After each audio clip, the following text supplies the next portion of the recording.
অ্যাপেলের 10 সিরিজের একটা স্মার্ট ওয়াচ, একেবারে ফুল ডিসপ্লে সহ। দেখেন এটা ঘড়ির কোয়ালিটি কিন্তু খুবই চমৎকার। আপনার এটা কার্ভ ডিসপ্লে আছে এবং 10 সিরিজের, অ্যাপেলের 10 সিরিজের ক্লোন। চমৎকার চমৎকার ওয়াচ ফেস দেওয়া আছে, আপনি চাইলে কাস্টমাইজ করে নিতে পারবেন এবং ডিসপ্লেটা দেখতে কিন্তু খুবই সুন্দর এবং এটা টাচ কোয়ালিটিও খুবই স্মুথ। অল্প প্রাইসের ভিতরে যারা একটা স্মার্ট ওয়াচ চাচ্ছেন এটা নিতে পারেন। এটা 3টা কালার আছে আমাদের কাছে, পিঙ্ক কালার আছে, তারপরে ব্ল্যাক কালার এবং সিলভার কালার, যার যে কালার লাগবে দেওয়া যাবে। খুবই চমৎকার, কিন্তু এটার ভিতরে সকল ফিচার থাকবে এবং অ্যামোলেড ডিসপ্লে দেওয়া আছে। কিন্তু এটা অ্যামোলেড ডিসপ্লে অরিজিনাল না, তবে টাচ কোয়ালিটি খুবই চমৎকার এবং রোদের আলোতেও এটার কোয়ালিটি অনেক সুন্দর দেখা যাবে। এবং এটার ভিতরে একটা গেমসও আছে, গাড়ির গেমস আছে। যদি বাচ্চাদের জন্য নিয়ে থাকেন তাহলে তারা একটা গেমসও খেলতে পারবে।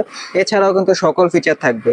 সাইডে একটা স্পিকার দেওয়া আছে, আপনার চাইলে এটার মাধ্যমে কথাও বলতে পারবেন ফোনের সাথে কানেক্ট করে। তারপরে এটা আপনার চাইলে এই ওয়াচ ফেস কাস্টমাইজ করে নিতে পারবেন। এখানে তো বেশ কয়েকটা ওয়াচ ফেস দেওয়া আছে, আপনার চাইলে কাস্টমাইজ করে আপনার নিজের ছবি এখানে সেট করে নিতে পারবেন। ঠিক আছে, তো যারা অর্ডার করতে চান স্ক্রিনে দেওয়া নাম্বারে যোগাযোগ করে এটা অর্ডার করে ফেলুন। এটার প্রাইস দেবো মাত্র 1000 টাকা।